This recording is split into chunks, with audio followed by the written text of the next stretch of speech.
Hello, everybody, and welcome to another exciting episode. You might say history-making episode tonight of Bloody Good Horror. My name's Eric, and I'll be your host for this evening, where we will be reviewing a fine cinematic,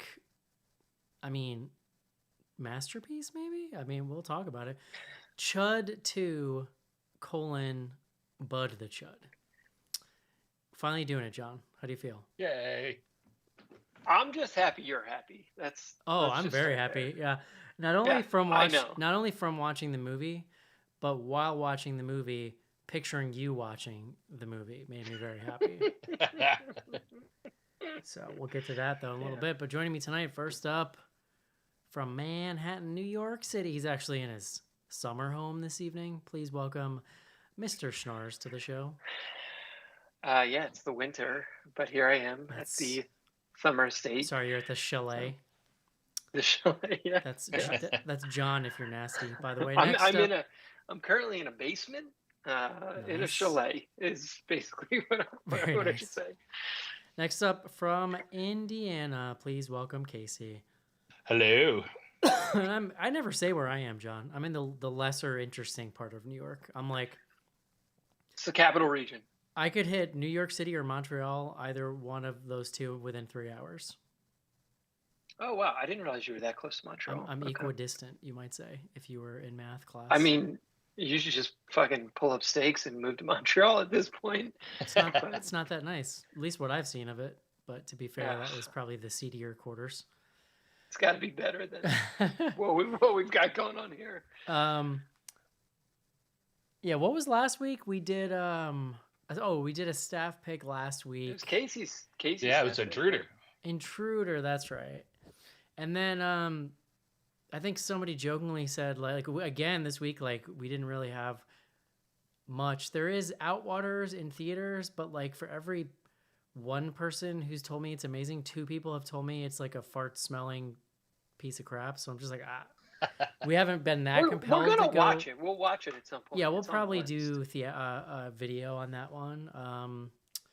And of course, we're waiting for the full nudity version of your Cronenberg movie there. What's that called? Yeah, Infinity Pool. It either has 5 extra seconds or 1 minute and 30 seconds, depending on no one can seem to decide how raunchy the unedited version is. But we'll that's the thing, John. Everyone else reviewed the stupid theatrical cut, but we will have the definitive word on that unrated cut. So it's all strategy, you know. That's what's brought us to the top of the horror podcast. Strategy. It's also what brought us to C.H.U.D 2. Yeah, so somebody said C.H.U.D 2. We've been doing staff picks, so we've been doing the show for almost 15 years, if you don't know. Over 15 years. Yeah, over at this point. And since we're early on, we've done staff picks on, slower weeks where we'll just let a member of the show pick a movie. There's no prerequisite for a staff pick. Like, it doesn't even have to be, oh, I loved this movie. Just like, you just pick a movie and make us watch it. Like, I think I was the one who made us watch Postal that one time, years and years ago. Yes. I had never seen it. It was that, and that was a case very similar to this one, in which I wanted to have seen a movie, but I knew I would never see it unless we did it for the show. And so, can I ask a question related to Postal? Sure. Is Uwe Boll still like a person on the internet that people think is funny? Not on the internet. No, I don't. I'm sure he's still like a person, but I don't really. He's not out there being a character the way that he used to be. Bro, you remember? Like, it was like a thing. Like, things he said on Twitter. I think he got in trouble because of his like German tax shelter movies. I think there was like some kind of trouble that Mr. Boll got into. I mean, that's better than like he got in trouble because he was a Nazi or something. But the German people are lovely, John. You should be defending your own people. I just feel like you could have gone a million different ways with what happened to Uwe Boll, and I would have believed it. So anyway, I would venture to say that I am in a top maybe 1% of C.H.U.D fans in the world. Do you think that's fair of me? I don't want to boast, John, but no, that's fine. I don't want to presume. I mean, you and/or Casey probably. Yeah. I just love that movie. It's amazing. I love it. I own it on VHS. I have like a mint copy of C.H.U.D on VHS, John, from like the original. I looked it up. I should We have brought covered it. it was episode 25, I believe. That makes the sense. first time. Because those early episodes were very Eric driven, our content, so it makes sense. Yeah. That it would have been like, we're reviewing C.H.U.D, fellas, so enjoy. It's this I was going to bring this up later, but C.H.U.D. So I started doing a word of the day in episode 23, but for some reason in episode 25 I didn't do a word of the day, so there was no word Wow. for C.H.U.D. Maybe you weren't there? No, I was, well, according to the episode guide, I was there. Interesting. So Me, you, Casey, and Mark. staff picks have waned throughout the years as we've gone through a lot of the obvious things we would want to make each other watch. And also, we've talked about it recently, but there's just like such a glut of streaming stuff. There's almost never not something to watch. But I don't know, man. This, again, week 2 in a row, this was Casey engineered this. He caught me in a moment of weakness, and I said, sure, let's do it. And I'm actually very glad to have this under my belt. I'm pretty excited to talk about it. So let's get right to it. Let's take a quick break and review C.H.U.D 2, Bud the C.H.U.D. This is it, Senator. Your big break in TV. Up the prime time. Main feature.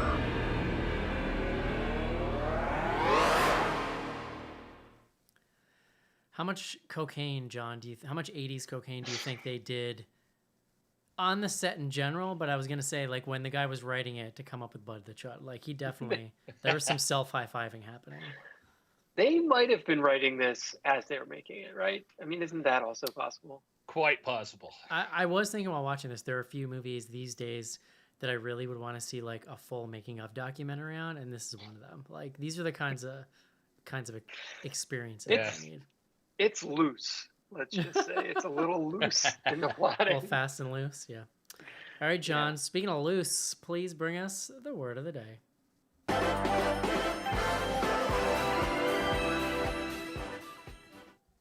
That's a joke about your morals, too. Okay. I think listeners of this show are probably aware that C.H.U.D stands for Cannibalistic Humanoid Underground Dweller. Today's word is above ground, which is itself a word, one word, ABOVEGROUND, above ground, at or above the ground level. It is the opposite of underground. And why is that related to this movie? Because I would put forward that Bud the C.H.U.D is, I mean, it's as far from, it is a sequel as far from the original as any, I think, you can think of that we could name. Like, is there another one? Well, still kind of purporting to be, you know what this is? This is very reminiscent of, like, 80s and 90s Italian, like, unauthorized sequels. That's what it feels like where we're just loosely, it's kind of a zombie, which really isn't even the first, like, what C.H.U.Ds are. That's what it felt like. Like, it felt like a thing that was, if it were not for the fact that the characters say C.H.U.D so many times, I would be convinced they just named it that after the movie. But, like, I kept looking for, like, is it possible they did reshoots to just add people being like, C.H.U.D, it's C.H.U.Ds. The C.H.U.D ends on. I 100% thought the same thing. Yeah, go ahead. Well, no, I was going to say, like, the plot is also very similar to Return of the Living Dead 3, John, which comes out 4 years later. So it's actually very similar to Return. It's a little more similar to, like, it's kind of between 2 and 3, honestly. Yeah. So here's an interesting tidbit, John. We'll just jump right into the synopsis here. So I was Googling. Part of the reason why I'm now so fascinated with this movie is there's, like, a shocking dearth of production information about it. Like, if you go to the Wikipedia page, it is clearly written by somebody just making shit up. Like, you know, when you're on a Wikipedia page where there's been a lot of news article, like maybe there was a Fangoria article that somebody's sourcing or whatever. This is just some dude winging it when you go to that Wikipedia article. Well, it references the writer who, there's, like, some decent information there because he's written a bunch of stuff. And then it references the fact that they never use, so, like, in the original C.H.U.D, there's another acronym that like the government is using. I'll give you $100, John, if you can tell me what it is right now. No, well, I'm looking at the Wikipedia page. That's how It is. It's contamination, hazard, underground disposal. Nope. Urban disposal. That's Yeah. right. That's right. Urban disposal. It had to be different from the real one. Right. So, Yeah, because to John's So- credit, for word of the day, they're not underground dwellers anymore. No. So pre-show, so I was just convinced like this had to have started life as something else, and it feels very similar to Return of the Living Dead Part 2, which is like a similar kind of thing where they just some Return of the Living Dead zombie canisters turn up in a small town, they get resurrected, but it's also very like more kid horror-y Part 2, which is kind of the vibe of this movie.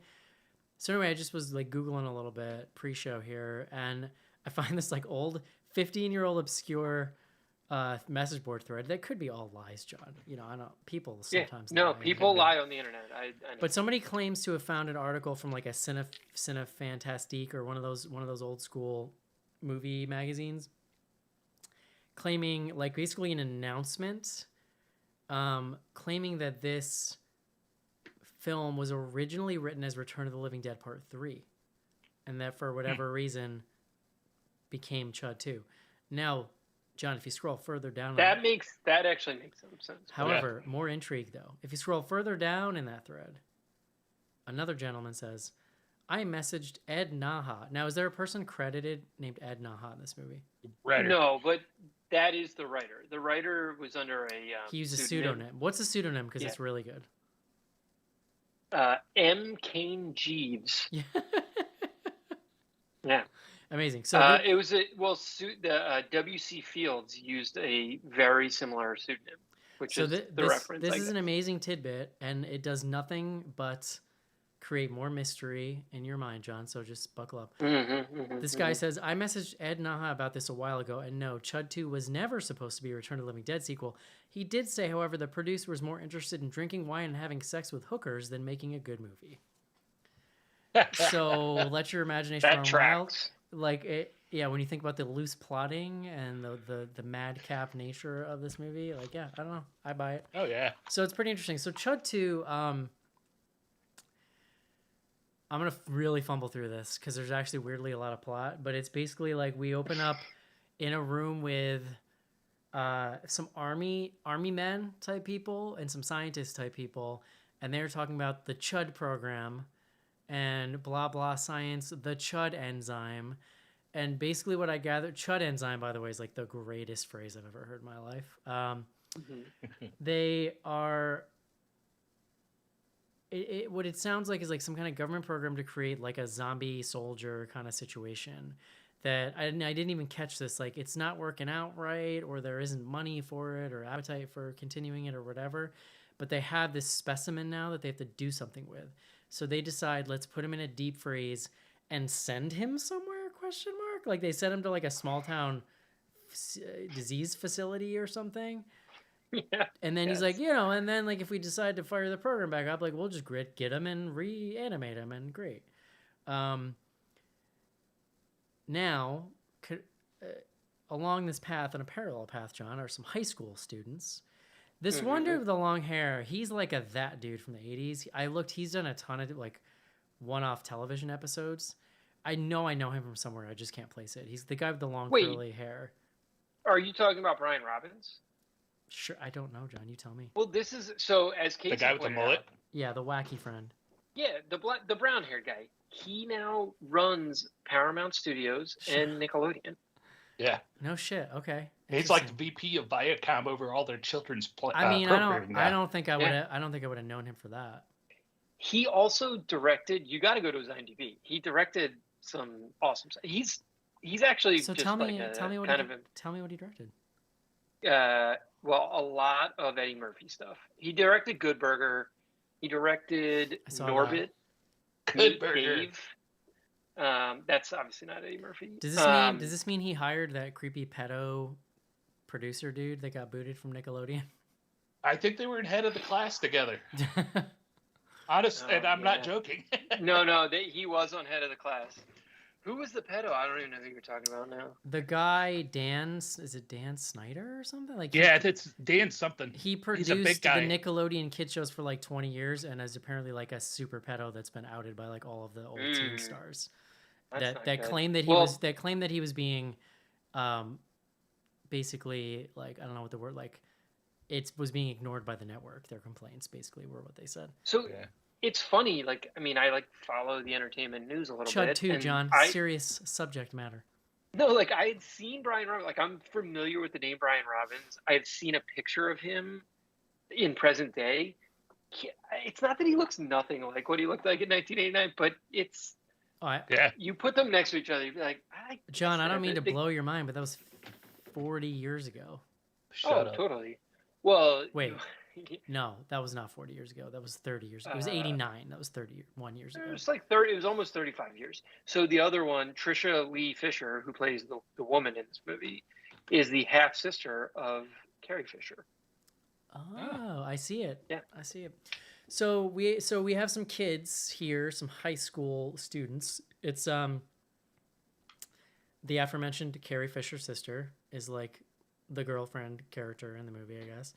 Trisha Lee. Her boyfriend, Katie. her boyfriend is doing a like reverse. It's like the casting. It's like a reverse of the thing where you just put glasses on a hot girl and they're supposed to be nerdy and unattractive now. He's like a male model, but you just put glasses and a sweater on him and he's just like, nerd, look at this nerd.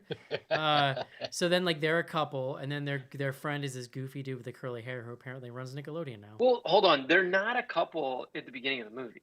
No. Oh, I missed that then. He was just a nerdy friend, I think. I worry that you missed a lot. I missed their courtship, I guess. I don't know. The juice here. But they... I can't believe you missed the love story. What is it that what is it, the hijinks that happens? It's like... They're like failing science class. And so then they have to like get a science project? And so they go they get grounded because the one dude they get detention or like extra class assignments because the one guy lights a fire in the lab, so they're like put on frog duty or something, like it back with all the science shit. Oh yeah. And when they're back there, they discover the cadaver that's going to be like the next day's experiment. And they accidentally let that cadaver outside and it rolls away through traffic. So they're like, shoot, we need another dead body. And so then they somehow... Go ahead, Casey. Important question. Was this a high school or college? I couldn't figure it out. It's got to be high school. Really a high school. High school. There was a That's what I dance. thought. There was a dance at one point. So, like, they then somehow end up at this, like, disease control center place where they stumble in the room and find this body of Bud the C.H.U.D under, like, no security, practically. Like, I mean, nothing. They just walk in a room and he's there. Hold on, and here's a very important question because I have only seen C.H.U.D, I guess once when we did it on the show. Is Bud a character? He's a military person. He's wearing dog tags throughout the entire movie. Is he one of the characters in C.H.U.D 1? There is no character. No. And it's funny too because like the monsters in the first one, they're actually homeless people that had been living. I mean, there's some commentary there, John. Yeah, no. Homeless people had been living in the sewer. They were exposed to this, this toxic waste, and then they mutated. And there's really some amazing, like they're almost like amphibious. They're not zombies. They're monsters. Well, they don't look like humans. No, they're humanoid. They have these cool glowing eyes. Like it's just the effects in that movie are amazing. And so what's funny here is like it's just the worst bargain basement zombie. Like you went to Walmart and bought zombie makeup and it's just white makeup, dark circles around the eyes, and the black stuff on your teeth. Like some of them had like some teeth like things in to make them look bad, but like that is literally it. So they steal Bud the C.H.U.D because they would need to replace the corpse at the school. But of course, wacky hijinks, for some reason it's got to stay in one of their houses overnight. Why you wouldn't just bring it back to the school, John? He wakes up. He wakes up though. Not yet though. In the bathtub. He only wakes up because they take him to the house. They chill him in the bath. They put him in the bathtub because they think that's a great place. Oh, the mom is like, "Hey, they're." No, she drew the bath. No, hold on. Yeah, okay, go ahead. The guy's got The two friends are in the back. This is really important. The two friends are in the bathroom, and they're really trying not to important. be heard. So he's running a blow dryer. The mom comes up and knocks on the door and goes, "Hey guys, can you get out of there?" Or just she thinks her son's in there, just not the other guy. She's like, "I want to take my bath before dinner," which I would like to just stop and point out is the weirdest fucking time possible to take a bath. Who takes a bath right before dinner? Like what? Yeah, What? it is weird. So, but when she knocks on the door, she scares him, and the blow dryer tumbles into the bathtub, and because it's mentioned, backing up, it is mentioned that like a electricity would shock him back to life. That's mentioned by the military dude. I love this military guy, by the way. We got to get into him. But that basically reanimates Bud the Chud. He escapes the house. And essentially, anybody that Bud bites gets infected with a zombie kind of virus, and then they become a Bud the Chud. It's important to point out that what that means is like, it's not like scary, lumbering zombie. It is like slapstick, like Benny Hill zombie, like because he's just lost control of his faculties and he's real goofy, but he's still got a good amount of cognition going on because like. He really likes ladies, Bud the Chud. Like anytime there's a lady around, he's pretty interested. So let me interject here just to set the tone on what? the humor. I'm sorry. Yeah, go ahead. Go ahead. I was gonna say it's been a long time since we've had a tastes great, less filling joke, especially coming from zombies. It's true. He eventually, much like the baby velociraptors in Jurassic Park, imprints on our main female lead, falls in love with her, and then spends the movie both gathering a Chud army and also pursuing his love throughout this town.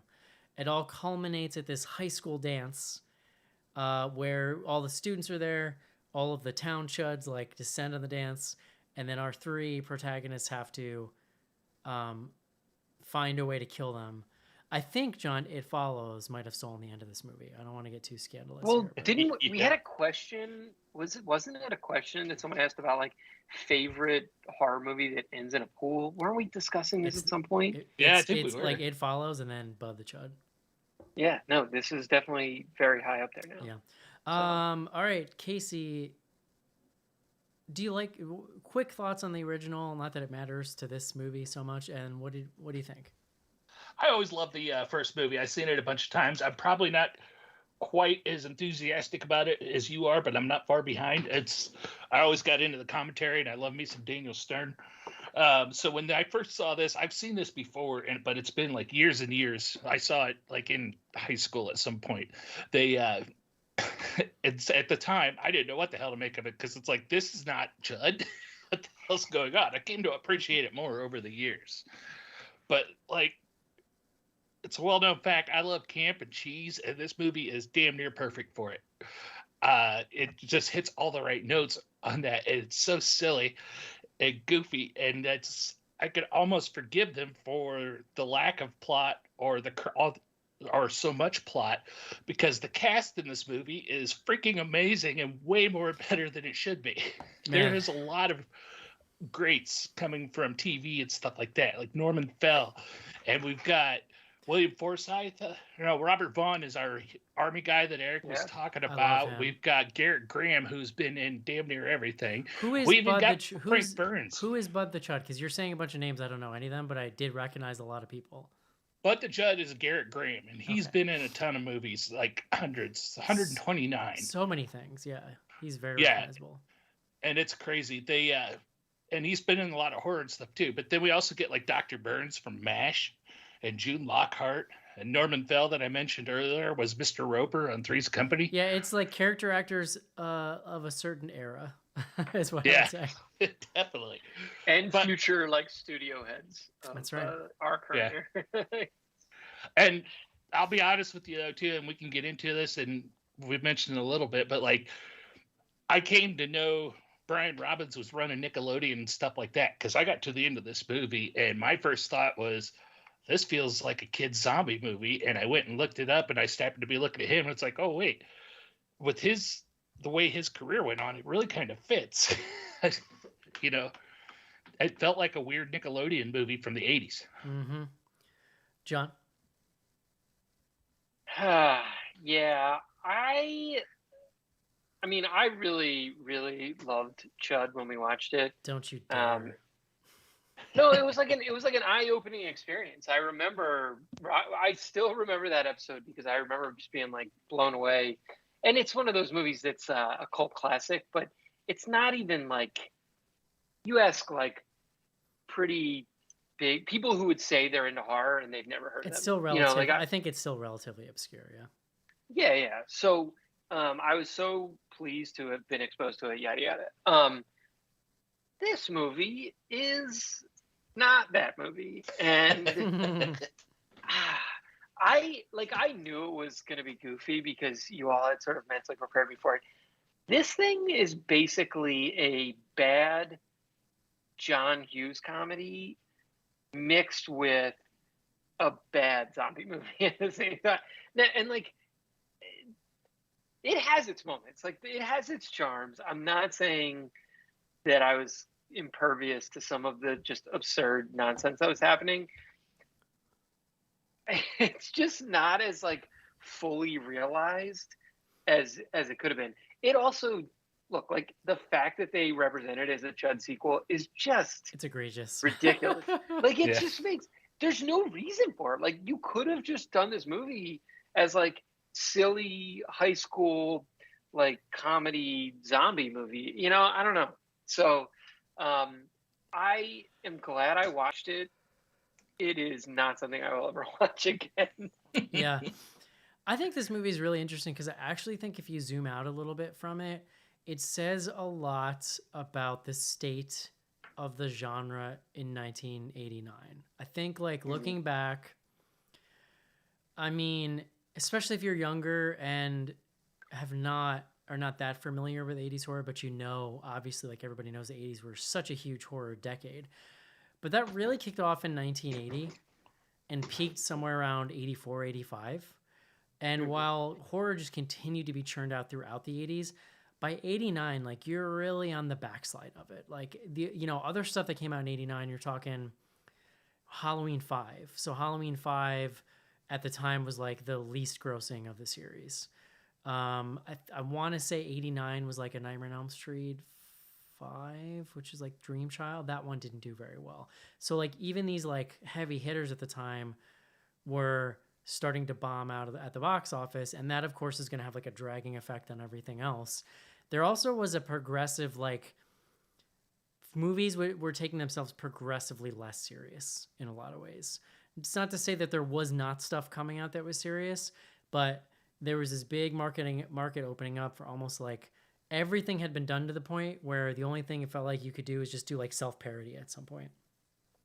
And that's what this feels like. It's like a Return of the Living Dead sequel meets John Hughes meets like Police Academy, but done really shitty. Like it's a Police Academy level of like humor and parody kind of going on. Well, sorry, the John Hughes thing like is really about it being set in the high school or like with high school students. I'm with you 100%. But I don't like John Hughes movies. It's like, not work because they're character driven. There's no character. It's not character driven. It doesn't have the heart. It feels like a cheap knockoff. It feels like you sat and watched a couple of those things and went, "I got this. We're in a high school, blah blah blah." For sure. But I do think you feel that DNA in it when you're watching it. It was originally supposed to go theatrical, and then did not. I love this fact. In 1989, it was released on VHS and Laserdisc. Yeah. Ooh. I didn't realize Laserdisc were around then. So here's what's interesting. Like, I think that Old might be a thing. Laserdisc, different format. But I think that might be a thing with our age, John, because like up until I hit my like mid-20s and started looking into this stuff, I literally thought Laserdiscs were only a thing that were used like in my 5th grade class. Like I actually didn't know that Laserdisc was a wide market in people's homes movie format until I was in my mid-20s and like discovered that one day. Like I didn't realize. I knew people. Well, I worked at this video store, and we had a handful of Laserdiscs for rent, and there were people who were like collectors and would, like I never come in and ask about it. I never saw that stuff in the wild. Like by the time I was renting, and it was just all VHS. But it, anyway, came out in Laserdisc. So if you own Bud the Chud on Laserdisc, hit me up because we should talk. But according to Wikipedia, it's never had a DVD release. Is that possible? I guess it's possible. interesting. Again, so if you want to talk about C.H.U.D being obscure, I would say this is orders of magnitude more obscure. I will agree with John that it's very fast and loose. It's very rough around the edges. It makes a lot of sense to hear that we had a producer that was just not fully paying attention to what was going on. But I really enjoyed this movie. It is silly and madcap, and like this guy who plays Bud, it's weird, like these are the kinds of roles that give me a great respect for acting. And I say that because like this dude is fucking committing to Bud the Chud. There's this scene when after he first wakes up where he is like looking at himself in the mirror and like he's horrified with his own existence. I mean, John, when you talk about this is the kind of shit we should be giving Oscars to. This guy, Bud the Chud, looking at himself in the mirror. He is so funny. He is so committed to it. There's little dance riffs in this movie. I love the part where he's staring at the 80s calisthenics lady in her window and he starts doing it. He starts doing the video like while he's watching her and then he falls over. I mean, it's just, that's comedy, John. He basically becomes just a dude. Like, he goes from zombie to 85% of a functioning human by the end of the movie. Mm-hmm. Well, and none of the people that he bites goes through that whole starting phase that he went through where he's grunting and everything. They go straight to talking. They wake up and they're just like, oh yeah, Bud. Straight to C.H.U.D. And that, you know, the military guy in a movie where like a lot of people are chewing scenery, this military guy is just so much fun to watch. I didn't know who he was. I've never seen him in anything, but oh my God, is he so funny. Like he's always chomping on a cigar. What would I have seen him? Robert Vaughn? Yeah. He's been in tons of stuff. Name one thing. Superman 3. Never seen it. I think, yeah. Towering Inferno. Never seen it. Yeah. Oh boy. Wasn't he? I was going to say he was in one of the Police Academy movies. I don't watch like a lot. I don't watch a lot of 70s movies, John. I'm going to be honest with you. You're missing out. I was pretty familiar with him and was sort of like, oh wow, okay. He is just man. He is hamming up like crazy. It's so much fun. Yeah. I do really love the amount of times people use the word chud in different forms, like the chud enzyme. I repeat, is just an amazing phrase to hear in a film. Well, did you say that they said chudism? They call like getting infected like you have chudism. But it's not a joke. They're dead serious. This guy has such a hard on for chuds. It's unbelievable. He's so excited about chuds. It's amazing. I love to like it's got that low budget thing where they're clearly mixing a lot of interior, like they're mixing a lot of like settings and shots so there's a scene where I love the whole first part of the second act where it's just madcap chasing Bud around town. He's just infecting a bunch of people. The film kind of like there's a scene in the barn where they everybody catches up with everybody, and then the movie weirdly kind of resets. It's actually a weird kind of like pacing thing, but I think it's that scene. Is it? No, I'm sorry. I'm thinking of the fast food place maybe where the guy's got like an RPG. And they shoot it into the fast food place and kill a bunch of zombies. But these two guys with this RPG are so clearly in a completely different part of Earth than this fast food place. The settings don't match, but it just has, and like when he shoots it, it's just a little puff of smoke comes out of it and then immediately cuts to the fast food place blowing huge up. Explosion. Yeah. I mean, that's the kind of like, it's like unintentional trauma-esque humor. Like it's unintentional camp. I mean, This is the kind of just juicy, delicious magic that the late 80s in particular created that you're just never going to get again. Well, I don't think that the people making the movie thought that was high quality cinema. So it was sort of intentional on some level. I understand what you're saying, yeah. Really quick, Eric. The film you may remember Robert Vaughn from. If you tell me you haven't seen the movie, I'm going to be very upset. Basketball? No. Oh my God! Come on! What? Is that's Trey Parker and Matt Stone? Yeah, yes. Dude, I cannot believe you haven't seen Basketball. I might go watch that I was later. too busy rewatching Chud, John. Apparently. I own the soundtrack. Jesus. It's right behind me on vinyl. Yeah. He's also in Pootie Tang. I don't know if you've seen Pootie Tang, but that's like I've never seen. also Pootie Tang. great. Yeah. I have seen. Okay, sorry. I have continue. seen PCU 45 times. No, so I do kind of, I mourn, like, there's part of me, because the modern tactic of, like, making sequels that just totally retcon everything and, like, or just ignore whole storylines and just start the story over. I think I used to be cool with it. Now I'm getting more annoyed lately by it again, because it's just like I want to be invested in a long told story. And definitely when I was a kid, this kind of canon shit was like sacred to me in a really dumb way. That's funny looking back, but like I do more never getting a proper Chud sequel, John. Like let's get John Goodman and like let's do it right. However, this movie is a shitload of fun. It's fun to see something finally that I've talked about for so long. And also it's kind of cool to discover a movie that there's just not a lot of information out there about. I literally want to make a podcast about this movie now, because there's got to be a lot of stories. Are we not doing that? I mean, right like now? a series, John. Get Brian Robbins. I mean, eventually he will be retired from running Paramount, and maybe he'll talk about it. I have a feeling I could get a lot of these people, John. Well, probably not Brian Robbins. Yeah. No, it's funny. Like I was gonna make a point about like something like this could not happen today. I take it back only insofar as Paranormal Activity, whatever we're at now, 9, 8, 9, whatever that last one was, almost no connection to the parent. Like there are times where we see this in modern horror, but this was very egregious. Like it's the sequel. It's a second one. Listen, we're also in a boom time for horror, like a major boom time where producers are so much more savvy about wringing dollars out of like IP, right? Like this very much feels like and seems to be a case where just nobody cared. They owned this thing and they're like, whatever, just make this. It's not even good enough to put in theater. Screw it. Like just throw it on video.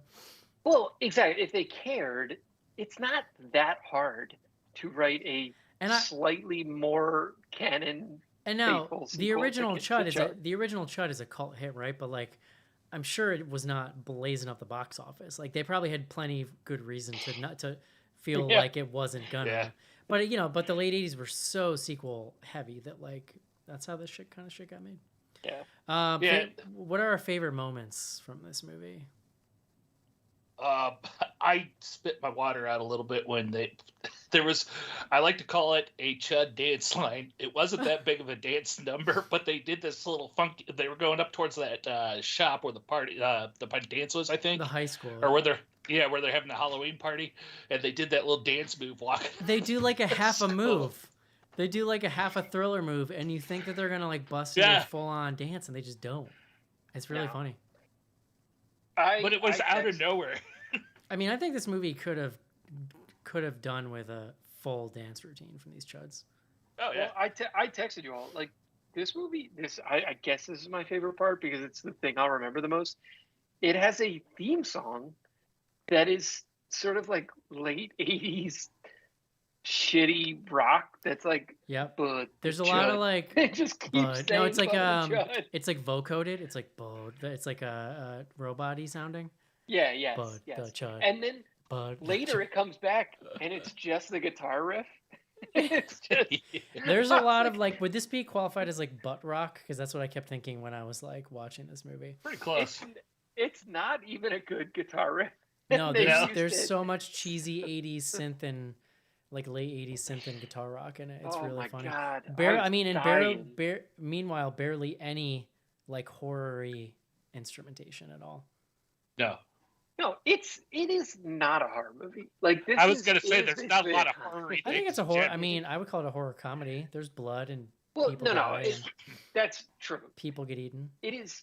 There is. This is playing with the. This is the type of horror comedy that doesn't really exist anymore. Like where it's more comedy than horror.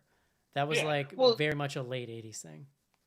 this is very much whatever you want to call it, like high school comedy. It is mostly high school comedy, but then all of the plot is about a fucking zombie. I mean, if you but because if but you it's get like a, not even a bad. He's not even that mean. if you get a horror Yeah. comedy nowadays, honestly, most of the time what you're talking about is like a very black comedy where it's very like Yeah. dry, the wit. The one exception I can think of, I'm sure there's more because my memory sucks, but like Hell Baby was one of the more purely comedic horror films that I've seen in like a long time.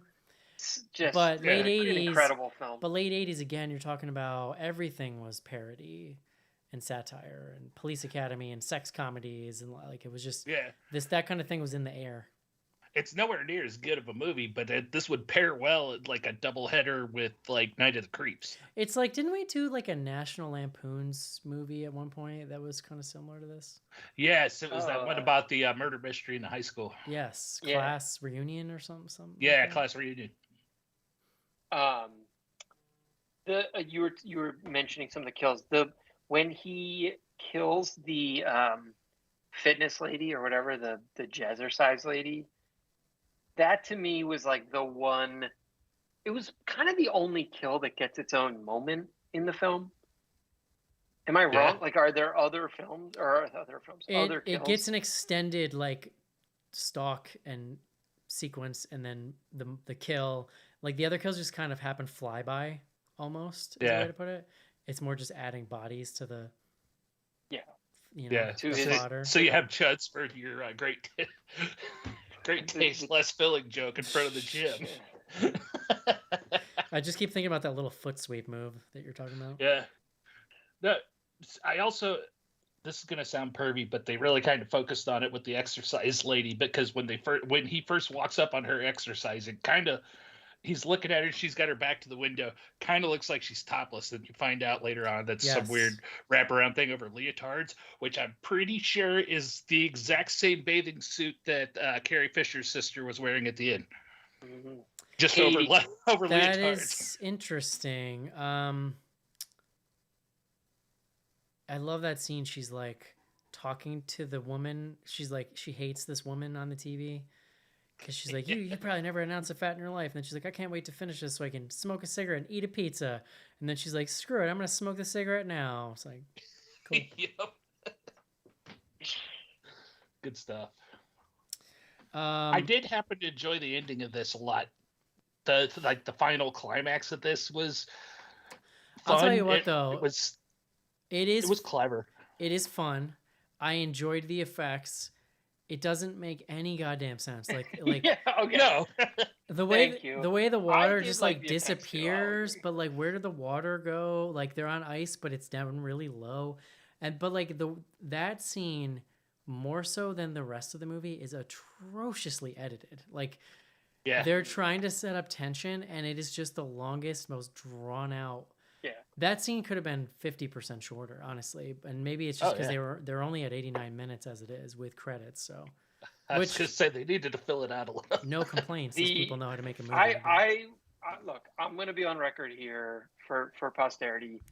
The Bud Katie emotional climax, I just didn't buy it. I kind of was waiting for her to like Yeah. have a moment where she didn't want to kill him or something, but she doesn't really. No, why? Like, why would she not want to kill him? He's Also, like a fucking but I'll, creepo, like stalker. But okay, basically. this is what really bothering me about that. So, okay, so their plan is to it's not good enough I to can't freeze wait. them. It's not What good. is this? It's not good enough to freeze them because they've somehow all trained themselves to like raise their Keep bodies temperature up. Yeah. to unfreeze themselves if you freeze them. So you have to freeze them Yeah. and then electrocute them, and that for some reason makes like them crack apart and lights come out from the inside of them and then they explode. Well, but they explode. Yeah. Yeah. Okay. So their plan is to get them all into the school pool. They dump these canisters of, I guess, like liquid nitrogen into the pool, Mhm. which, by the way, are just on a rack next to the pool.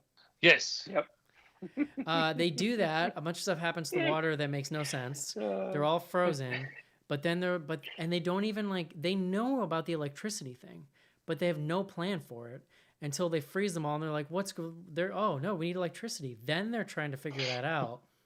Yeah, That really it could have bothered- saved a lot of time. That really bothered me because they had already killed the professor that way, and they knew they needed electricity. So Yeah. that's a movie goof, John. That's what the kids call that. Yeah. So while Yeah, 'cause the reason why they do that though is because then they're like, oh, we got to get the like power from the clock. So that sets up like a tension device where the girl now is going up on is running around getting chased by the chuds that are Yeah. unfreezing. She was like, specifically the Bud. only place for me to hide is Is to on go top up of on the this ladder. diving Yeah. platform. So she Which is like climbs the up. worst case example of that old horror trope of they, don't run outside or somebody, they run upstairs and get themselves trapped. It's like the worst case Like scenario. I could write a better Yeah. ending for this movie right now, John, and I'm going to. So what happens Oh, is please. Bud the Chud, while they're futzing with this thing, but it's like it's so badly edited, it's like awful. He climbs up the stairs and kind of confronts her on top of the diving board, and he rips his heart out because he wants to present his heart to her because he loves her. What I'm thinking is okay. So, but what all that happens is the guy is down below and he's trying to get his stupid freezing gun to work, and it finally does. He freezes Bud, and then he unceremoniously just like 10 seconds later falls into the water and like explodes or whatever. This is what should have happened, John. So meanwhile, while they're up on the diving board, they've managed to freeze the pool. So all that needs to happen is Bud needs to get into the pool when it gets electrocuted. Yes. Why wouldn't this scene be the girl basically tricking Bud and getting him to come close to her so she can push him off of the diving board into the water in this like because she couldn't get around him. because that would have given her a moment. It would have tied a bow on this whole thing about him being in love with her. It would have like rope-a-dope the audience into thinking she was feeling sympathetic for him. How does that not what happened? No, I'm with you. I'm with you on that. I'm with you. I would argue, well, they hadn't seen it happen before that, but it makes sense if they're frozen, they'd probably crumble. And we see that happen when Bud falls up the diving board. So if they had him frozen, why didn't they run around and smack him with something when they're frozen in the water? That's true. Like, yeah, it's like, oh, they're like T-1000. Well, they did Yeah. show the ability to like put themselves back together in a couple scenes. Like there's one scene where Bud just like plops somebody's head back on their shoulders and then they're just fine. Yeah, that's true. But they have to Because they be- did keep talking about it mutating every time you bit somebody. The guy who kept kicking his fucking head around. Oh my god, guys, that fucking. Okay. It really bothered and then me Bud that picks it up and just puts it on his neck, and then it's just there. it really bothered me that when they quote unquote froze the pool, that all the water disappeared from it, and then it was just filled with like smoke, like from a smoke machine. Like that really bugged me. Yeah. So, little off topic here, but help me out here. Did Stripe and Gremlins jump into the pool in Gremlins 1 or Gremlins 2? That was one. Okay, so then I was right in thinking, did the ending of this remind anybody else of Gremlins? They Yeah, obviously- 'cause I mean, that's- a lot of that angle. Yeah, Gremlins 1. Doesn't Gremlins 1 end in that pool? I think so. Or Yeah, close to it. it's definitely at the climax. Gremlins 1. Good movie. Yeah, seems pretty heavily borrowed. Good film. Yeah. I hear. Much better. Solid film. Popular. Anything else, fellas? Did I miss anything? Did his what was his name? Eddie, the main guy. Alright. No, Steve, the goofy guy with the mullet. Did his friends not see him get bit in the foot? They all turned around and screamed. Oh my when he God, did, but then they all seemed to be surprised at the end. The ending where he's just like, apparently by this point in the evolution, like to be a chud just means you have bad teeth. That's all it means. Yeah. And you like kind of want to eat humans, but not It enough. makes your teeth all very pointy. But You've been not doing that enough for where a you can long just sit. time. You can just sit in the. That again, that was the last laugh of the movie for me though. Was the army dude under the tarp grabbing the dog and telling him he's Well, the dogs- undercover. So The dog. the movie, this like coda sequence that you're referencing. So you've got Steve. You said his name is. He's walking the dog. I actually enjoyed the dog. The dog to me. Dog was great. Yeah. God, what is the? There's a movie with Oh fuck! I'm gonna totally blank. What's the movie that starts with the girl getting her face frozen, doing like a really gross face? It's like It doesn't start Oh, with it, but it's Jason One Crazy X. Summer. One Crazy Summer. Oh. Yes, thank you. That's another person who gets their face frozen. Yeah, Yeah. there are ones crazy summer vibes. Which I watched that movie again recently. It's incredible. That movie. Oh, So yeah. No, a I've seen classic. that movie. I've probably seen that movie 25 times. that was a back in the comedy. day. That was a Comedy Central staple back in the day. Yeah. But the dog feels like a One Crazy Summer like gag throughout this movie. Yeah. And so he's walking the dog. You're like, the dog is a zombie, but the dog's like not bothering him. So then it's revealed he's a zombie, but the dog gets into the back of this truck. And with Robert Vaughn uncovers himself and is like, what does he say? He's like, be quiet or something. Like, Yeah. what are you hiding from? The woman is also a zombie who's driving the truck. I didn't know that. I didn't think she was a zombie yet. She definitely was a zombie. When she lets Steve in, she looks over at him and she's got the bad teeth too. It's like, Oh, I thought the scene after that when they're driving away, I see where you're going, but I was looking. I thought she had good teeth, but they're like in the final shot. I may have been wrong. I don't know. I thought she was zombified. Maybe I'm. Oh, the Excuse lady me. driving the car. She had chudism. No, Yeah. she seemed like a Chud groupie to me or something. Yeah. Wait, but like she wasn't herself a chud? I don't think so. I don't think she was Oh. because he was hitting that, like, it wasn't this line, but it's like, hey, maybe we can grab a bite later or something. I stand by that she was a chud, and he was a chud trying to pick up another chud. It was now like chuds are just like, Maybe yeah. we should get this podcast Another- going, John. Let's find out. But after all this, You- neither of his friends have any reaction to him leaving other than he left the girl a note, and she's like, oh, that's sweet. They know he's infected, and they let him keep the dog. I would love Well, hold nothing on. more than to find this actress, set up an interview with her, and only have one question. Were you a chud at the end of Bud the Chud? Casey, back to the beginning of this conversation. He leaves her a note that says, "Hey, have you ever considered dating our other friend who's in love with you?" And then she's like, "Oh, that's cool." And now they're a couple. And that's which Eric apparently missed the entire I did. like upshot of the movie. Oh God. Yeah. Good stuff. I did love that. Was one of my favorite scenes is watching that little poodle pull off a full-grown adult body. That was awesome. Pretty good. All right, y'all. Would you recommend Bud the Chud, Casey? I would say yes, especially if you like cheese. John? No. I'm going to say hell yeah. That overrules John. That means Bloody Good Horror recommends Bud the Chud. Put it on our Yelp Yay. page. There we go. God. Whew, that was fun, John. End of an era. Yeah. That you can't tell that joke anymore. I really just want to go watch One Crazy Summer now that I think about it. You know what's I know, funny? that's I my first thought. hadn't seen it since I was young, and so many of the gags just went over my head when I was a kid. So Yeah. it was fun. Same guy made Better Off Dead too. Yep. It was fun to watch it again. Well, it had a lot of the same cast too. I just miss. I mean, like, I was gonna say like this, but like I miss movies like One Crazy Summer. That was just a late '80s vibe, man. That never kind of came back. Yeah. That real goofy, over the top kind of thing. But just like about fun. They tried to recreate. You could tell they were reaching for that kind of feel, like with Hot Tub Time Machine, but fell short. Dude, I love Hot Tub Time Machine.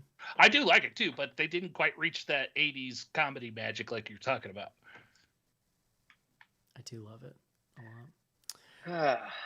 All right. Let's take a quick break and do some fan mail. This is it, Senator.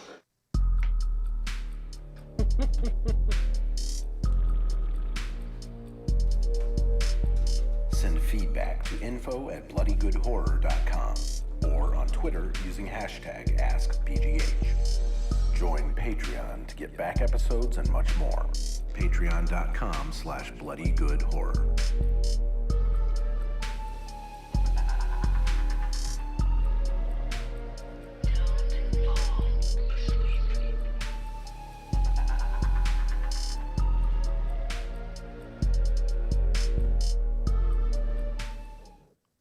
And we're back. Didn't really have enough time to go upstairs, John, but you'll see here my copy of the C.H.U.D soundtrack on vinyl. It's pretty cool. It says C.H.U.D on it. I own 0 It vinyls, is. and you own C.H.U.D Yellow, on vinyl. So. yellow and green, and there's a little sewer grate on it. Mm-hmm. That is cool. Pretty cool. That's fun. Probably the most obscure one that I own, I would say. I have some more classic soundtracks, John, but you know, it's pretty cool. And I was when I first got it, would listen to it a bunch, and then my daughters would be like, "Play C.H.U.D." So there you go. You're like, oh. info@bloodygoodhorror.com is the email address. Sean says, "Hey BGH crew, wondering if you have been seeing the newest Moorhead and Benson flick, Something in the Dirt, on Hulu. I have mixed view of their films. Some of them, like Resolution, Spring, and The Endless, worked for me, but Synchronic decidedly did not. Unfortunately, their latest falls in the latter group for me. It's, as Eric would say, much too butt sniffy. Thoughts from the group? Cheers." Sean from Texas. We had it on our list for last year, and that's kind of a lot of the feedback that we got from people when we asked them about that movie. And so that kind of like steered me away from it. I'm still curious. I already was pretty down on them, and then Synchronic was just not good. It was terrible. It was not good. Yeah. Like, it's like they keep making the same movie over and over, but it keeps getting worse. Like, I don't know how that happens. Mm-hmm. You know what I'm saying? Yeah, this new one, I think I watched the trailer. I was just like, no. So. And I didn't even really dig The Endless, which a lot of people liked. So I'm not sure they're for me, John. I guess Spring was the one that I liked. I don't think I saw The Endless. I'm not sure. Whichever we on the show did the one where it's like brothers are going back to visit this like cult that they grew up in. Isn't that The Endless? I have not seen that movie. Whatever Bueller? you're saying. Yes, Anyone? that sounds right. We did on the show. I wasn't a fan. All right. Also here, what do I have here? John, do you remember Thirsty Thursdays? Yes. This was an old BGH thing that Sophie used to do, where she would create drinking games for movies, and then would do like watch-alongs on Twitter on Thursday evenings. John, Slacker and now contributor Julie decided she wanted to pick up the mantle, so she started the Twitter handle. I gotta double check it. If you go to bloodygoodhorror.com right now, you will find her latest Thirsty Thursdays. But I had all this information pulled up, John, but I do not. No, you definitely were not prepared. I tried. Let's see. It's on Creep 2. And yeah, so the Twitter account is BGH Thirsty Thurs, THURS. And the hashtag is tweet with BGH. Oldie but goodie. So the first one's going to be March 2nd at 8:30 Central Time. So follow. Creep 2 is check it out. I mean, Creep 1 was a revelation. Creep 2, also pretty good. We should say, too, if you like watch-alongs, there's lots of them constantly being organized on our Slack, which you can access through patreon.com/bloodygoodhorror. Yeah, there's usually one every Sunday night, I think, about 6 p.m. Eastern. In fact, one night, I organized my own, John, because I went on there and said I had some couple hours to burn. And I was like, who wants to watch C.H.U.D? And we watched C.H.U.D. That's a true story. So there you go. Of course. That's it for email. All right, we got a couple tweets out there this week.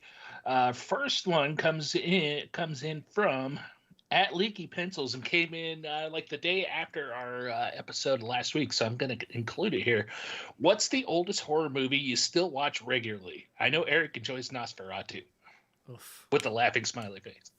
No, thank you. Watch regularly? Boy. I think that depends on your definition of regularly. Like, what are we talking here? Like, every couple of years, would you call that regularly? That's that is on some regular schedule. Then it might be for me like the Texas Chainsaw, which is 74. Right? 74? It's either Texas Chainsaw or Exorcist, whichever one came first. But I only watch those like every once I in a think while. Exorcist is older than Texas Chainsaw. If we're talking actual regularly, I guess it would be Halloween, which was 78. I will sit and watch the original Night of the Living Dead if I happen to catch it on TV, because it's one of I'm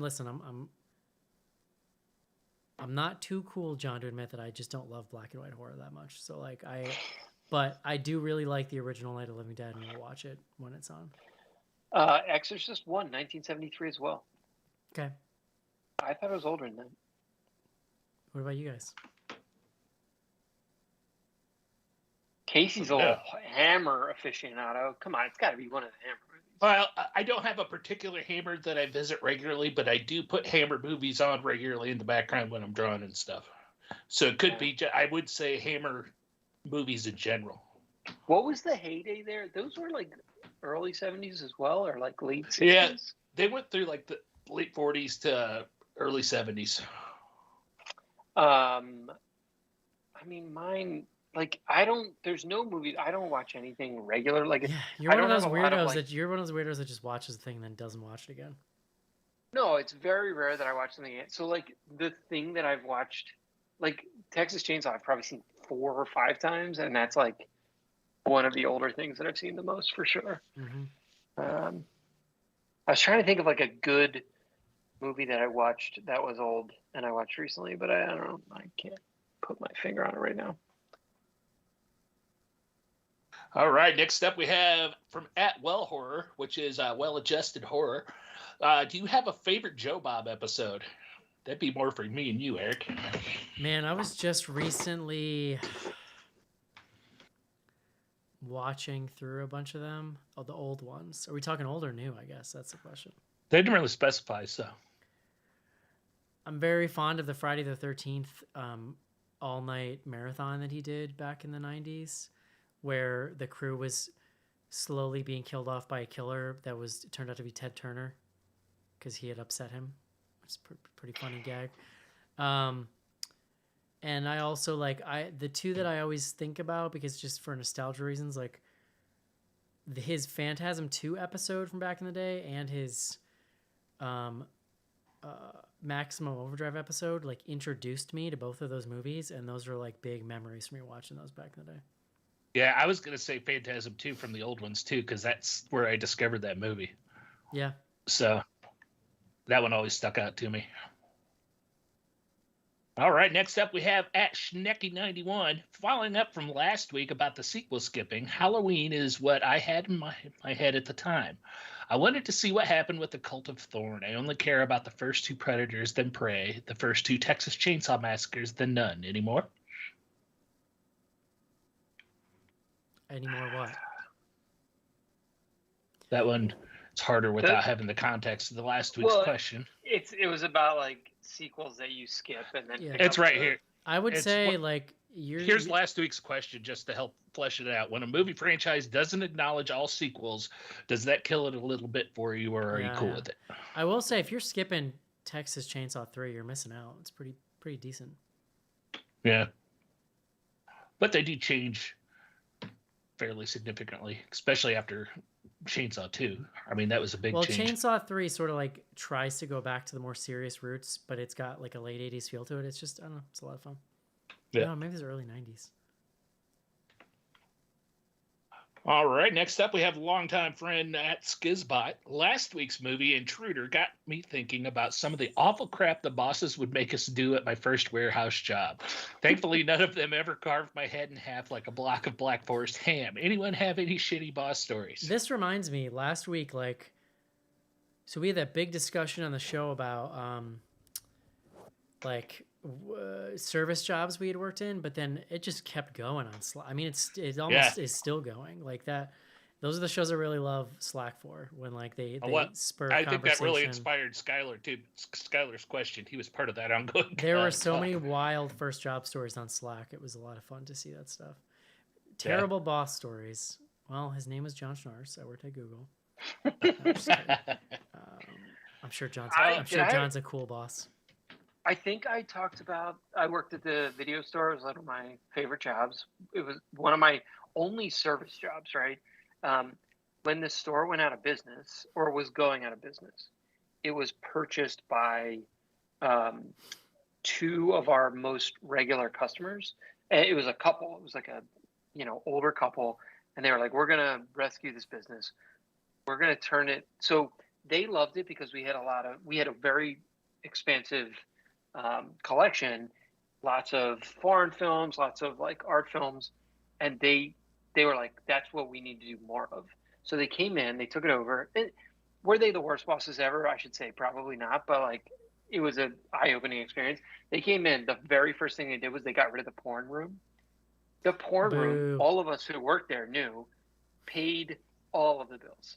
It was sort of like, I mean, it wasn't all the bills, but it was like there were people who came in just for the porn room and then like rented a bunch of other shit, and so they got rid of that, and then the business like went under 6 months later. Wow, it was just crazy. That's nuts, dude. They were like it wasn't that they were the worst bosses. They just had no business running a video store. I mean, no one did, right? I really missed out on that, like working at a video store thing, because like by the time I was old enough to like have a job or want one, those places were already doing so shitty that they weren't really hiring people. It'd be like one dude who owned it and like one other person rotating shit. You know what I mean? Like they weren't just hiring a bunch of teenagers. And the only other option, you had to be willing to work for very little money. Well, I wouldn't have cared about that, dude. To work at a video store, I would have done it. But like the only other option would have been the Hollywood near me. But like you go in that place, you're like, man, this is some corporate bullshit. Like I don't want to work here. Yeah. I'm not tucking my shirt in, John. Fucking kidding. No, that was we did not. I mean, dude, I've had some truly awful bosses, but it would just bring the fucking the mood down to sit here and talk about it. Up until recently, I worked in an area where like shit just traditionally rolled uphill. Like if you were just the worst, most aggressive trash human, you somehow ended up being promoted to like GM of places. So I've just had a string of really terrible, and like only recently did I realize that like even some of the managers I thought were good actually weren't, because I just didn't know. Like again, you don't know what you don't know. Yeah. John. Donald Rumsfeld would call that an unknown. Yeah, the real fucked up people are the ones who manage to convince you they're good even when they're like absolute like scum. Yeah, I mean I've had a couple people like ruin my mental health for long periods of time, so it sucks. Bad bosses suck. One of the worst ones I can remember was probably my sophomore year of high school, so we're talking 1990. But I'd had my first job as a stock boy, had a good boss there. They opened a pizza place, like an Italian pizza place, non-chain place across the street. So my buddy, my best friend at the time, got a job there. So I went over and got a job as well. We're pretty sure in hindsight it was run by the Chicago mob, part of the family, just because when the owner actually came in, you could tell. But his daughter and her husband had run the place. Now, and this isn't a slam on you, Eric, but the husband, who is the manager, is probably about your size. And I've always been my size, which is pretty big. And this is my sophomore year of high school. And I can remember, I was just talking to my friend about this last night when I saw this tweet. But we were washing dishes in the back of the big kitchen sink. And that guy said something snide to me about not sweeping the floor well enough or something. And he had a big spatula in his hand. And he reached back and he came over to me and he reached back and he was all pissed off. And it looked like he was getting ready to swing on me.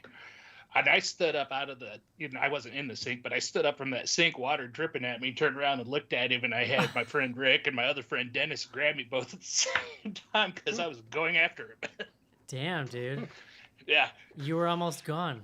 There was almost it was like, Casey well, I told him, I'm like, because we were laughing about it. I'm like, if I kicked his ass, I may have gotten sworn into the family. One of my friends in high school, I remember, worked at the local pizza place, and so he just would, every party he showed up to, he just had a giant pizza. It was the best. Yeah. Free pizza. It's a benefit. Or they would get drunk and go open the kitchen up at like 2 a.m. and cook. Yeah. My Pizza Hut job was way better. It came after that Gelsasimo's pizza place, and I went to Pizza Hut, but like the managers there, I'd work and help them close. And well, statutes of limitations, they used to let me drink beer while I was, mopping the floors and stuff in the dining room. It was good times. Was there beer sold at the Pizza Hut, or you just had beer? They brought beer in. I think I said this last week that I applied at a Pizza Hut once and they never called me back. But I did when I. Yeah. So did you just you just made me think with the beer. I remember when I was living in Florida, and doing this show, like in the beginning, there was a guy who worked overnights at the TV station I was at that I discovered rolled in every night with a 12-pack and drank the whole 12-pack on his shift, and had a deal with the guy who relieved him first, so that he was relieved like really early in the morning before anyone else was in there. That's how he could get away with it, because he'd come in, everybody was gone. He'd leave, everybody was gone. But the only person that knew was the guy who relieved him at like 6 a.m. or whatever it was. So they had a deal. The guy wouldn't rat on him for drinking if he never ratted on the other dude for being late. Like he would cover for him to just kind of come in late. That guy did eventually get fired because he was terrible. But well, yeah, hard to be good when you're on a 12-pack. All right, we have one more tweet out there, and it's from Lord Zombie 13, and it's pertaining to C.H.U.D 2 that we just finished tonight. Now that you have seen such a masterpiece, how will life be from now on? It feels good. It feels good to get it under my belt. I think a little bit happier. Yeah, it's a box check. It's a box check for me. And, I wish I had seen it years ago. Then I could have been spending all these years with it in my life, I guess. Just being like, oh yeah, it's fucking totally seen Bud the C.H.U.D. Is that it? And that is it for tweets. What do we got on Instagram, Eric? Let's find out. Lots of people excited that we're reviewing Bud the C.H.U.D. Connor says, all caps, holy shit, Bud the C.H.U.D. Yes. Thank you, Connor. Yeah. It's more excitement than is necessary for the film. Disagree. Rory says, what horror film would you want to see a comedy sequel to? How about Hereditary? Oh boy. That's a tough question, really. Yeah, those are impossible. How about Midsummer? Is Ghoulies 3 Ghoulies Go to College next week? ? Smiley face. Oh my god. That's one of our last white whales, really. Yeah. I've never seen any of the Ghoulies movies. I hate to admit it. You're better off going with the Critters. I don't really hate they're it. like all that stuff was just post Gremlins. Like, hey, we need a movie with like little creatures, but even by those standards, it's like a third-rate version of that. Yeah. Ghoulies Go to College, though, is a sight to behold. Like, it's an incredible movie. Also, John has a cameo by a young Matthew Lillard. All right, there you go. Whitney says, what's a sequel or threequel and on that you do like? I like Halloween 4. That's pretty good. I mean, there's a million sequels that are good. I would throw out. I don't know about a million. I would throw out Aliens, especially in context of this week, because it's another sequel that's not the same as the first. I mean, definitely, dude. And just as good. Yeah. Any of those. Totally agree. Yeah, I don't know. It is true. Like some of the Paranormal Activity I was joking about earlier, but Paranormal Activity 3, very good. Yeah, there's some solid ones in there.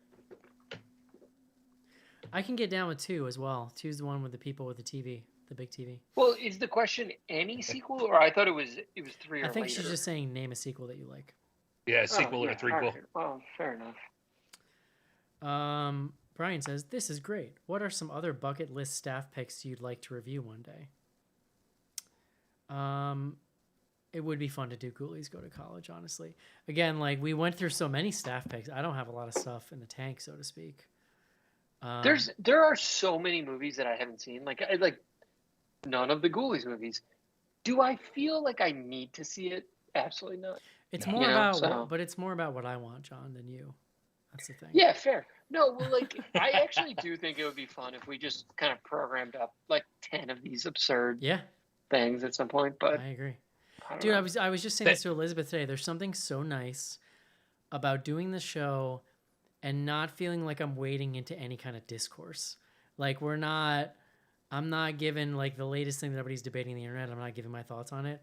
I'm giving my thoughts literally on a thing that nobody gives a shit about, and I can just walk Yep. away afterwards. It's pretty nice. Yeah. Definitely. Huh. This.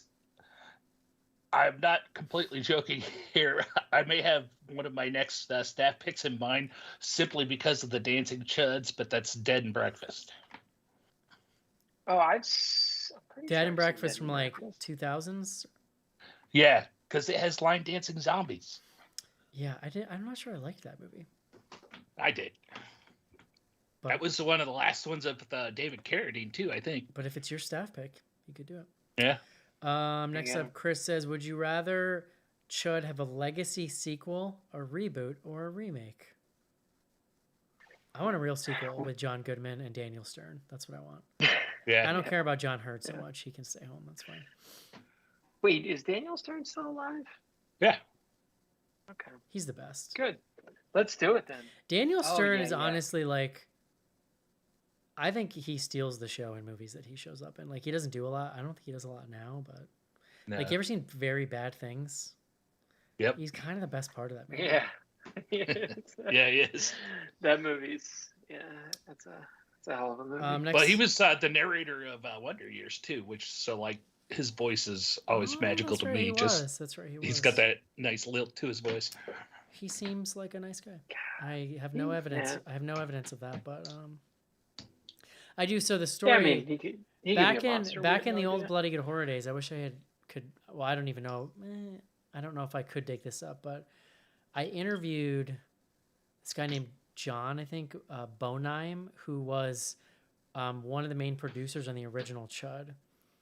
And it was funny because he actually gave me a bunch of like of the concept art drawings they had done up that were really wild. Like the C.H.U.Ds were really wild at first. So they weren't just going to be man in suit type things. But he had like a vendetta against Daniel Stern and John Hurt because according like what the producer claimed was that so at the time they were really big in like the New York City theater scene.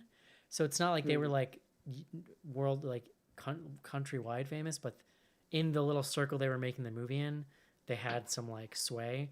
So he claims once they got hired, they came in and like took over the production and started just like rewriting script pages on set and just like totally cowboy the whole thing, which is kind of amazing. He did not like them very much.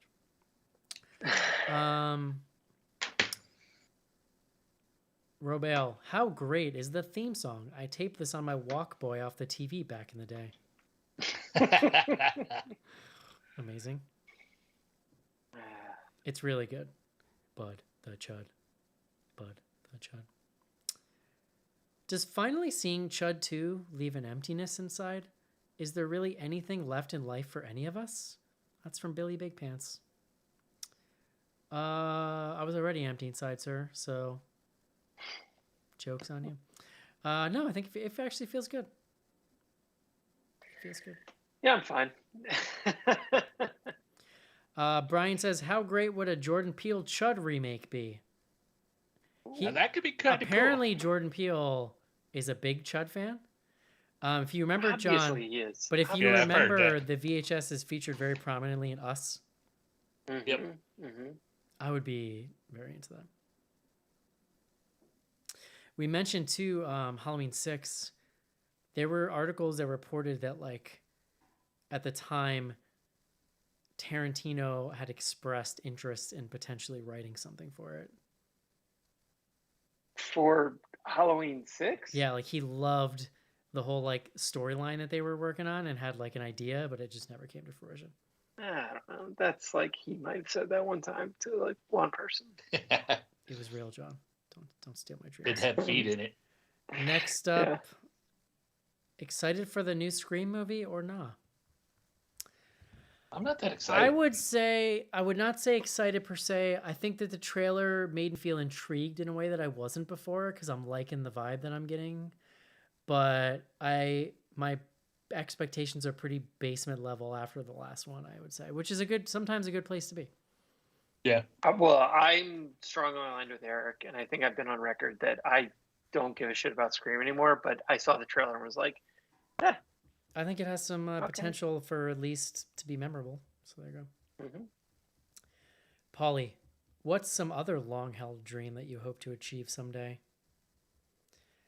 Dude, once you hit 40, man, I think it's just waking up every day, having stuff work. Well, it's long held, but okay, fair enough. Yeah, I don't think I'm ever going to become a spy now.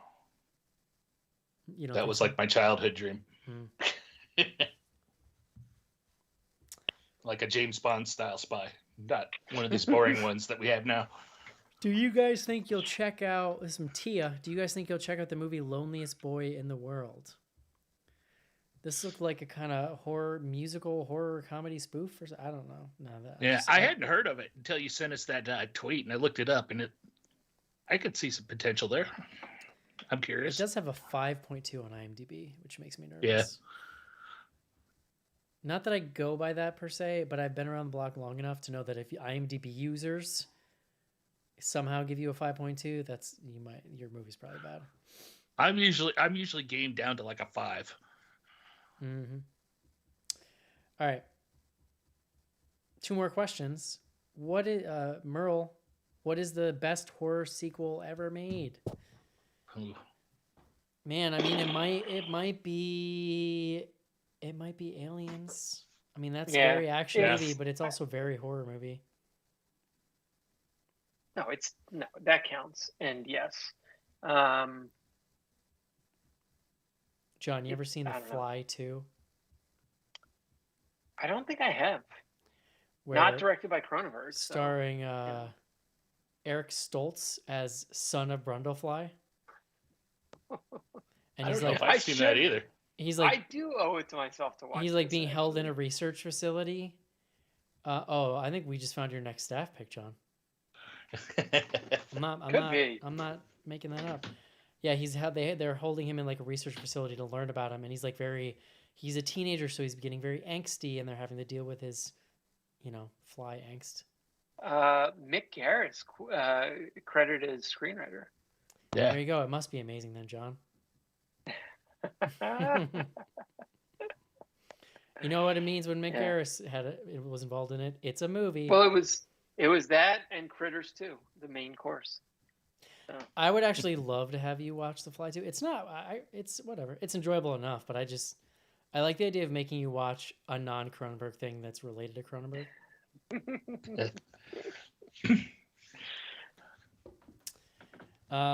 Last question.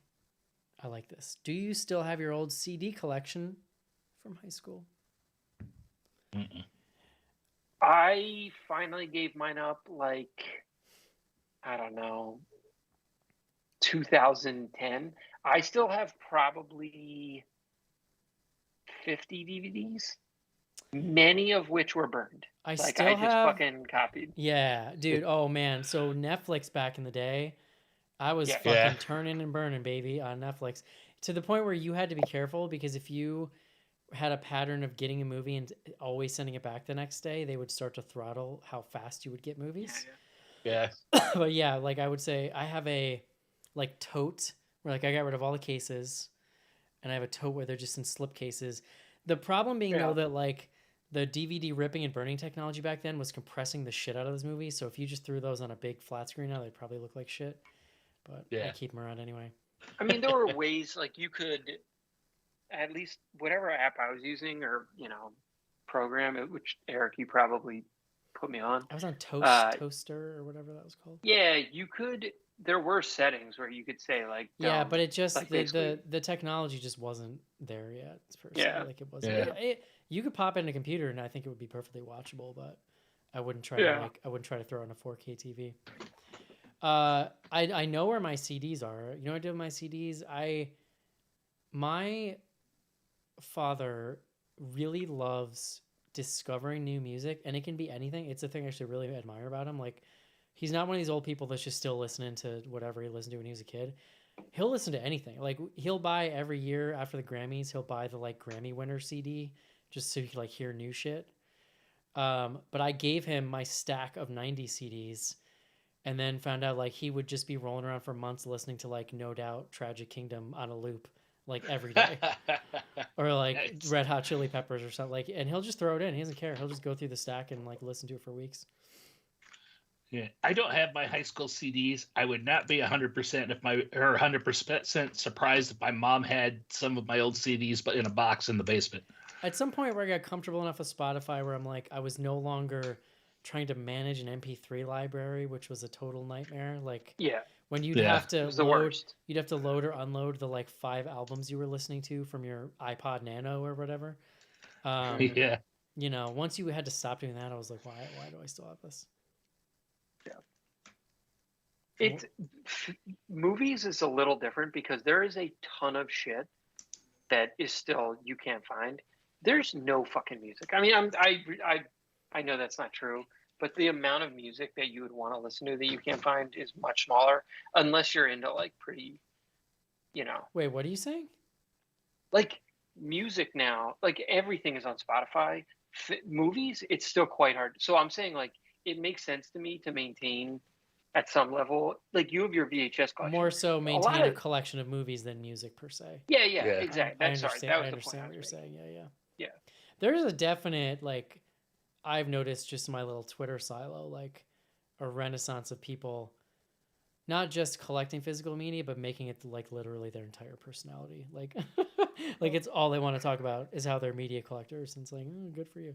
I just like I have not put a Blu-ray into a Blu-ray player in at least 5 years, so like there's just no way I can justify buying Blu-rays. I watch 90% of shit on a computer screen. I don't even watch stuff on a TV. Or when I do, it's hooked up to my computer like a second monitor, basically. I mean, I'm a little bit of an edge case, but still. I bought a new TV back at the very start of quarantine, like the week before it started, and I don't know that I ever hooked my Blu-ray player up. It's Yeah. still sitting on the rack. I don't know that I ever plugged it in. Makes sense. For sure. Now, and I like a lot of times the Netflix streaming quality does suck. So I get it if you're like a real, you know, video file, but it's not me so much. I'd rather be watching the VHS, honestly, John. I know. I'll sometimes watch rips of VHSs intentionally. That's just, you know, that's like maniac behavior, but I get it. I've been Put me in the CHUD program, John. I've been rewatching Futurama, and it's been a while since I've seen it, and I completely forgot that the first few seasons aren't in HD. Oh, is that old, huh? Yeah. That's always a Well, trip it's all the when you go watch like early Always Sunny or something, and it's like in 4 Yeah. by 3. I mean, we're watching through all the old Simpsons and Seinfeld right now, and Yeah, Simpsons is It's- very yeah. much the same. yeah, All right, y'all. As much as I've enjoyed our little foray here into 80s movies, I think we're doing a little film called Cocaine Bear next week. Yes. Mhm. Not even clear if it's a horror movie, but we're gonna do it because it looks And it's fun. not just Eric and John loading me up and turning me loose. That's right. It's definitely being marketed. Yeah, as it does a seem like horror. there's some murders happening. So It's horror Yeah. adjacent at least. we just for gave you sure, Bud the so- Chud, so cut us some fucking slack. I think is the point I'm trying. Yeah. To Yeah, exactly. We just want to see Cocaine Bear. Yeah, that's right. All right, everybody. Hope you enjoyed the show. Don't forget to check us out, patreon.com/bloodygoodhorror. You could have seen my Chud record tonight, or John's hair, or both. In silhouette only. That's right. That's gonna do it. Hope you enjoyed the show, and we'll talk to you next week. See yous. Bye-bye.